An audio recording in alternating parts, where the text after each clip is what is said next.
Então, pessoal, bom dia. Eu, Brena, Dulce e Eduarda, nós vamos falar um pouco sobre o Alzheimer precoce.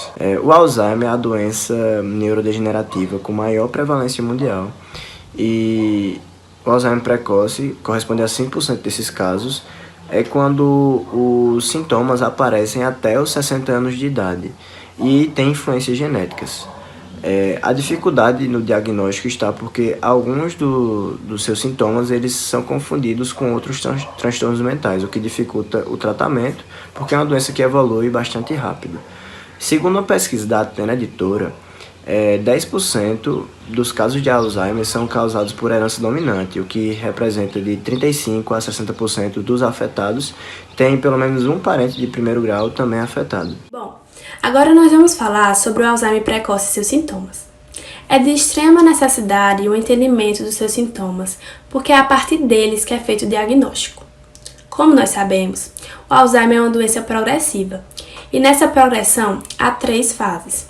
A primeira, que é a fase assintomática. O paciente não sabe que está doente, pois não apresenta sintomas aparentes, apenas alterações neurofisiológicas. Em seguida, temos a segunda fase, a fase sintomática. Nela já há um declínio funcional e cognitivo, tendo a necessidade de uma supervisão e um cuidado dos familiares, já que há a perda gradativa da temporalidade e da memória recente.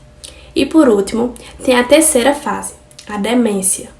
Nela o indivíduo fica totalmente dependente. Normalmente nessa fase o paciente já não consegue mais andar, falar, comer, se alimentar, assim é necessário a utilização de uma sonda gástrica. É a fase onde a pessoa fica gravemente incapacitada e necessita de um cuidado total. E quais são os primeiros sintomas que mostram a probabilidade da ocorrência do Alzheimer precoce? Sinais como irritabilidade, agressividade, perda da memória, confusão mental são bastante recorrentes ao começo da doença. Esses sintomas são bem mostrados no filme Para Sempre Alice, que narra a história de uma professora renomada de linguística que é diagnosticada com Alzheimer precoce. No filme, esses sinais são bem retratados, como por exemplo, a perda de memória quando Alice utiliza o marca-texto para guiar, evitando de ler a mesma coisa.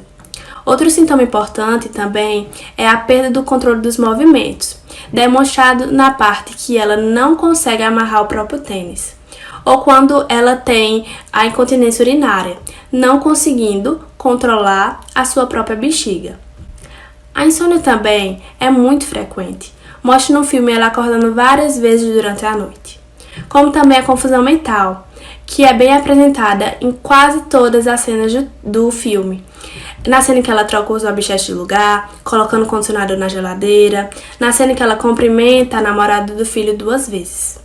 Uma consideração importante é que nos casos de Alzheimer precoce, a evolução é muito mais rápida e deteriorante do que nos idosos. Então costuma ter uma evolução mais ágil e causar uma demência mais cedo com a perda do funcionamento daquela pessoa mais precocemente. Agora, nós vamos mostrar um documentário bastante interessante de uma família que é acometida pelo Alzheimer precoce, localizada na região das montanhas, na Colômbia. Por lá, a trilha genética não deixa dúvidas sobre quem sofrerá a doença ou quando. As famílias simplesmente esperam o Alzheimer atacar. O quarto filho de Laura a ser afetado, Carlos Alberto, e sua família estão entre os que sofrem com a doença. Carlos é casado há 23 anos com Blanca Nelly. Na juventude, ele cantava serenatas para ela ao violão, mas aos 47 anos de idade, a doença começou. No começo foi muito difícil para nós todos, porque ele era um ótimo marido e ótimo pai. Ela teve que se desfazer do violão, porque Carlos ficava muito aborrecido por saber que não podia mais tocar. E a doença continua a piorar. Sobrou muito pouca coisa dele. O sorriso está desaparecendo e o afeto dele por nós diminui de um dia para o outro. Ele tenta afagar a gente, mas não é mais com carinho, é com aspereza.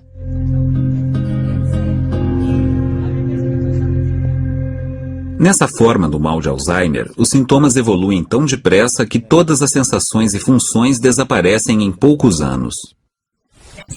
É duro saber que é uma doença neurodegenerativa. Nós temos a classificação dos estágios. O estágio 1, que é o mais leve, é o que mostra o início da dificuldade na fala, a confusão mental, a dificuldade de realizar atividades visuais e espaciais. Como no filme Para Sempre Alice, que ela foi caminhar e não conseguia lembrar o caminho de volta para casa. No estágio 2, que é a forma moderada, é a dificuldade na realização de habilidades motoras e de coordenação, como também a realização de tarefas simples, de higiene pessoal e autocuidados, incapacidade de cozinhar e cuidar da casa. Em seguida, o terceiro estágio, que é uma forma mais grave, se trata da apresentação da incontinência urinária e fecal e mais complicações motoras, como também o início de uma dificuldade para a deglutição, ou seja, para se alimentar.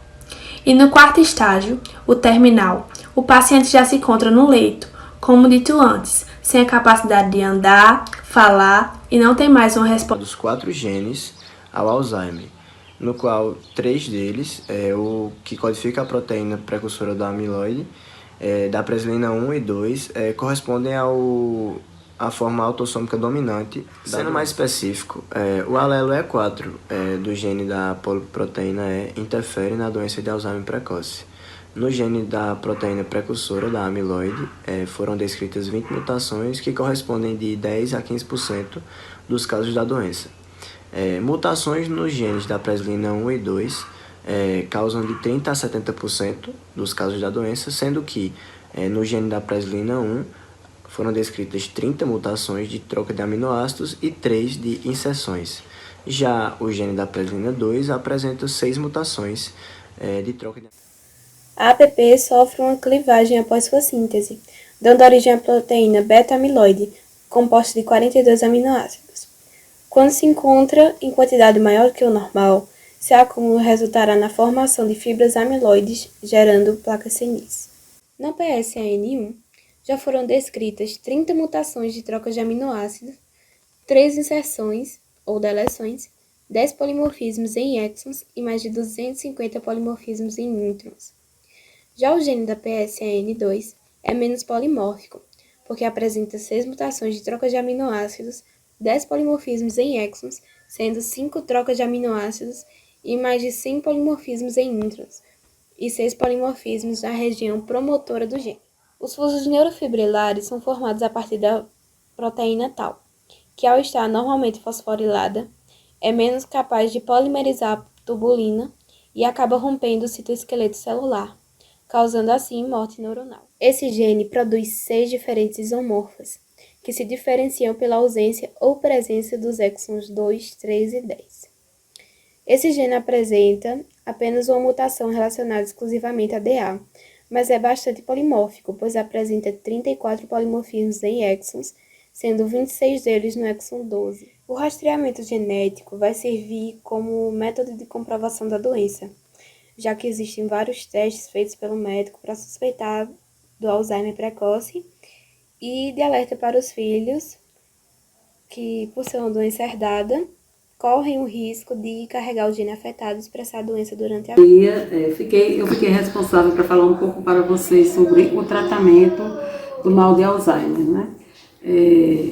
O diagnóstico já foi falado, né, como é que é feito, através dos testes genéticos, dos exames clínicos, dos exames neurológicos, né, que é os exames de ressonância magnética, tomografia computadorizada, que irão detectar se existe algum tipo de sequelas ou de sequelas no cérebro do paciente.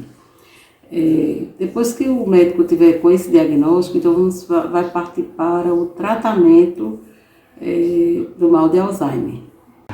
No tratamento medicamentoso, em caso do Alzheimer estar no estágio de precoce a moderado, o médico poderá prescrever medicamentos como rivastigmina ou donepezil. Esses medicamentos ajudarão a manter os níveis elevados de acetilcolina no cérebro. A acetilcolina, por sua vez, é um tipo de neurotransmissor responsável pelo desempenho na memória. No tratamento da doença de Alzheimer em estágio moderado a grave, o médico poderá prescrever memantina. A memantina ajudará a bloquear os efeitos nocivos do excesso de glutamato. Na doença de Alzheimer, o glutamato é liberado em níveis elevados e isso acaba prejudicando as células cerebrais e agravando a doença. Qual o papel do psicólogo no tratamento da doença de Alzheimer? Então, o papel do psicólogo é de fundamental importância, porque ele irá buscar alternativas para amenizar o efeito devastador da doença, fazendo com que tanto a família quanto o paciente estejam preparados para poder lidar, aceitar e compartilhar o tratamento da doença que não tem cura.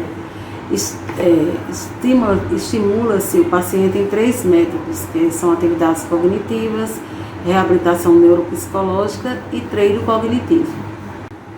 O papel da família no auxílio ao tratamento do Alzheimer precoce é de suma importância para o paciente. Por quê?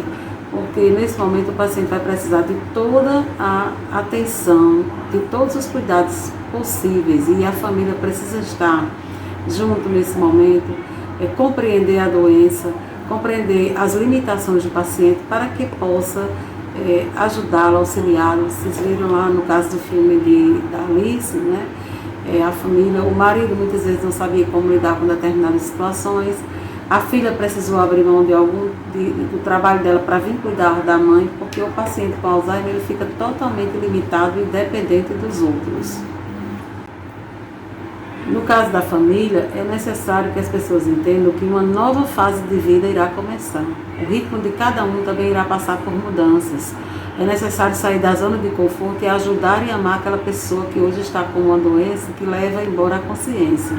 Apesar de ser uma doença desgastante, os membros da família que se ajudam têm a oportunidade de ajudar a cuidar do avô, da avó, do pai, ou da mãe. Passar mais tempo com aqueles que amam, a curtir a vida em família. Quando a doença de Alzheimer está levando embora um familiar querido, não deixe que leve o familiar cuidador junto. Apoie sua família com atitudes, ações, razão e coração.